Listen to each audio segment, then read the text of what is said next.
What is up, YouTube world? I'm Ashley D. Before I get started, please go ahead, hit that like and subscribe button.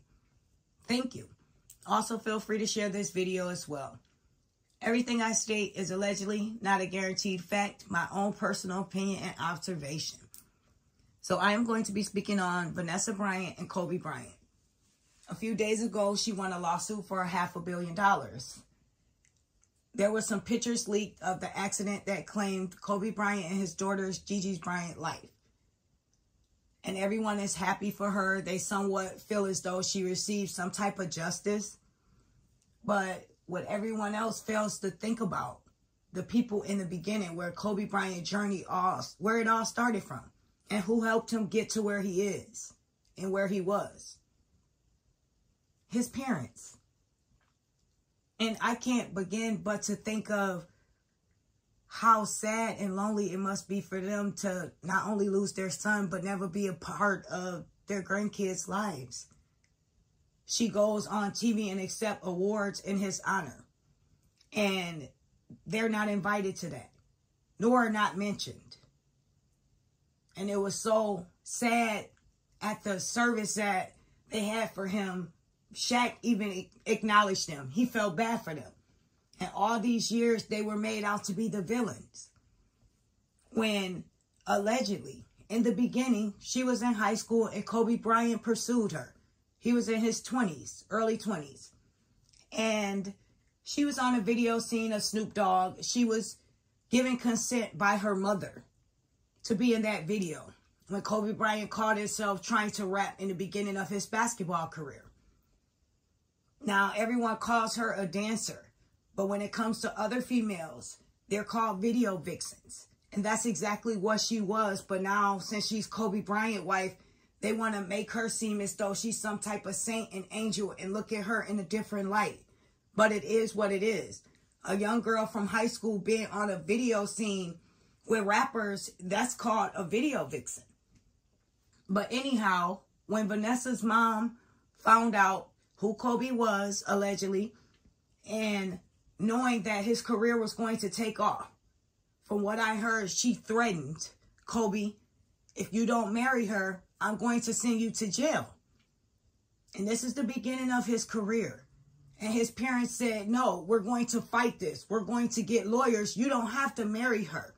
You dated her. Her mom knew about it. And now she's trying to threaten you to marry her. And Kobe, the young, impressionable Kobe at this time, he really loved Vanessa. And she loved him. He didn't want to go through all that and possibly risk ruining his career before it even started. So he decided to marry her. He decided to go with her mother demands. And it also been stated that her mother has been a gold digger from her ex-husband, who pays a decent amount of alimony to her. She's been married a few times. Not to mention, I'm going to throw this out there. A few years ago, Vanessa and her mom were battling it out. Vanessa sold the home that Kobe gave to the mother, that Vanessa claimed was just an extra house. Her mom went on not a news station, but some type of talk show speaking in Spanish where everyone can't understand who doesn't speak Spanish, about how Vanessa was so mean and wrong to her. And before Kobe passed away, he promised to always vow to take care of her no matter what. And not even 2 years after Kobe passed, she was trying to take this home from her mother, and she did. She said it was a sad, dark place whenever her daughters would go visit, so they decided to get rid of the home. Okay, if that was the case, then why don't the mother come visit you at your house? Why do you want to put her out of the house that Kobe supposedly promised her? Vanessa is who she is, but she's been able to be glossed over in that light because everybody praised her being the fact that she was Kobe Bryant's wife. Now, if your wife was so genuinely sweet and all about family, for one, she would not have done that to her mother. There could always be more sides to the story, but her mother tried to sue her. And this was very publicly once it got out. And Vanessa said she would hide things and act as though she no longer had these things in order to gain access to money. And then her mom was saying she never paid her for babysitting for a few years. It got kind of ugly. And eventually it died out and everybody looked at her mom as though she was a bad person for trying to attack Vanessa at her time of grieving. But if she was grieving so bad, why would she want to sell this home that her mother's in? Why couldn't they dispute this privately, this problem? And she wouldn't feel as though she has to go to the extent of going on a talk show exposing her daughter. And then, why would Kobe Bryant vow to take care of her mother forever, but yet he stopped talking and dealing with his parents for years? And if you were some type of saint of a wife, you would encourage family over everything.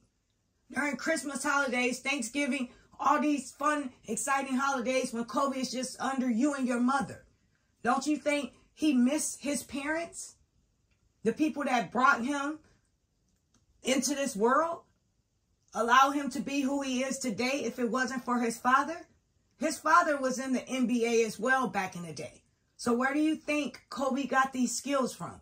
Who do you think helped Kobe develop these skills and help him become who he is, who he was today?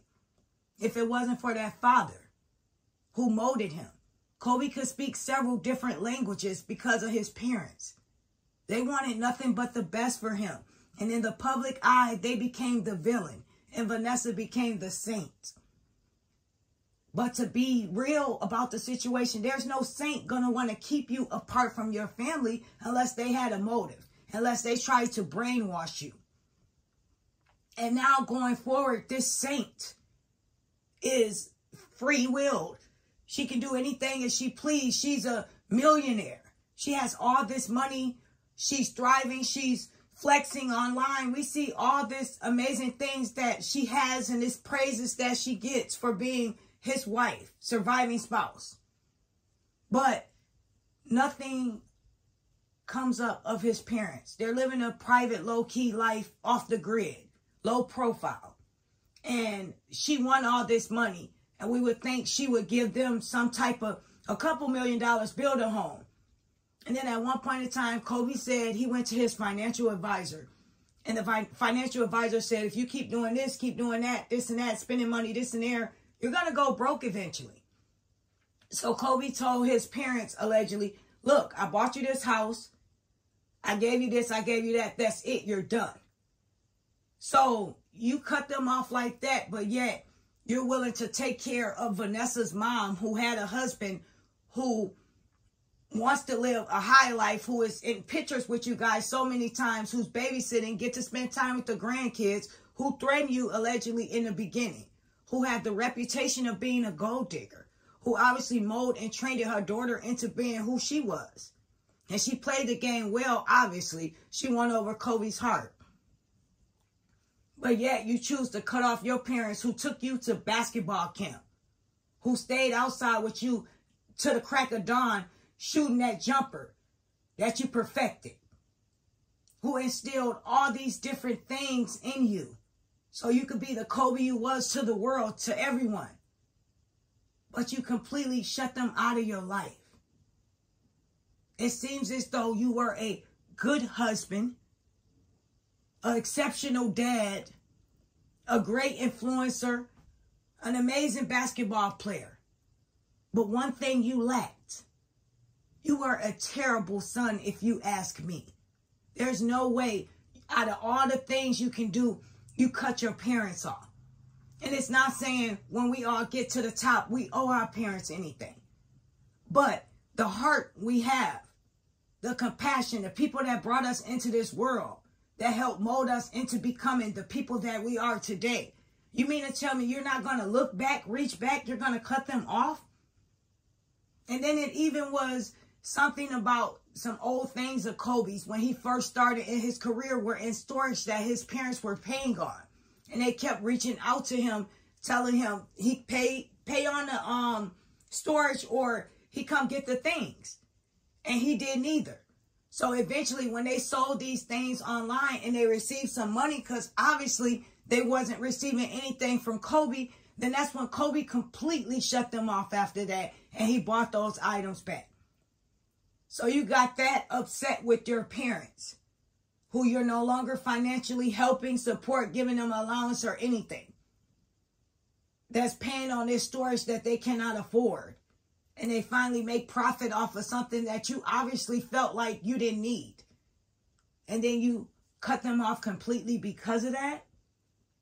What type of son are you? Vanessa Bryant will move on with her life. She will marry whoever she chooses to marry, if she chooses to marry again. She's still young, youthful, attractive woman. And most importantly, she has all the money to do whatever it is she chooses to do, travel, live her best life. But his parents, she could get another husband, but they can't get another Kobe. They will grieve their son in the relationship that they did not have and the grandkids that they will not know until their last days, until they take their last breath. And if this woman was so much of a saint, so much of a genuinely sweet, loving, caring wife that everyone wants to make her out to be, why would she not amend this relationship now? Why would she not throw these people a couple of $1 million for the lost time, for the hurt and pain that they will continue to go through for their last days? You can say, this is it. I'll give this to you. And I want you to have a relationship with your granddaughters because Kobe's not here and you guys was not able to fix that relationship. But it's not too late for you to be here for your grandkids. I want them to get to know you. I want them to really get to know the side of my husband that I truly love, that they know nothing about. So you love this man so much, but you leave his family out here to fend for themselves, and you have a relationship with his sister, and you buy her a Tesla, and you want everybody to see that online. Oh, look, I do have a relationship with somebody out of Kobe family. Look, I bought her a car. What kind of person and villain are you if you can cut ties with your own mother like that? The second Kobe leaves this earth, you cut her off completely. You kick her out of the house. You take her car back, allegedly. You do all these vicious things. And you don't have to sell these things. You could afford to live well for the rest of your life, beyond your years and for your kids to come. But you chose to do this to her. But everybody wants to look at you as though you're some type of angel. You're some type of positive person. And yet Kobe parents are still out here. God knows how much money they have in their accounts and what type of life they're living. And everyone seems to forget about them, their struggle, and what they have to deal with on a day-to-day basis. When they turn on the TV and they see someone honoring Kobe, they go somewhere and people see them out and they bring up Kobe to them. Or the relationship that went on for years when they sat at home watching their son play on TV, or when he's gotten injured and they couldn't reach out to him. All these things went on and the parents were left behind. And now for Vanessa to win all this money, and anybody could say, no, she doesn't owe them anything. I feel like she does. I feel like if she was a genuinely sweet person, she would give these people some money. She would reach out to them and allow them to have this relationship with their grandkids. The dad is not here anymore, so why not allow them to have a piece of Kobe that's left? The little pieces of Kobe that's left. You don't feel like they deserve that? You don't feel like your kids deserve to know that side of their father that they did not get that chance to meet? Maybe that might even help their healing process. Maybe they might look at their grandmother and their grandfather and say, wow, I see my dad in her. Or I see why my dad used to do this. This is how my grandpa does it. They act so much alike. But no, you are the reason, if you ask me, for that divide in the middle. It's quite obvious. Please leave your opinion down below what you guys think. I know this is a touchy topic, but at the end of the day, it has to be said. It is what it is. If you feel differently, leave your opinion down below. I have no problem with that. Everybody is free to have their own opinion. However, I stand on how I feel. I'm Ashley D. I will be speaking to each and every one of you soon. Take care. Thank you.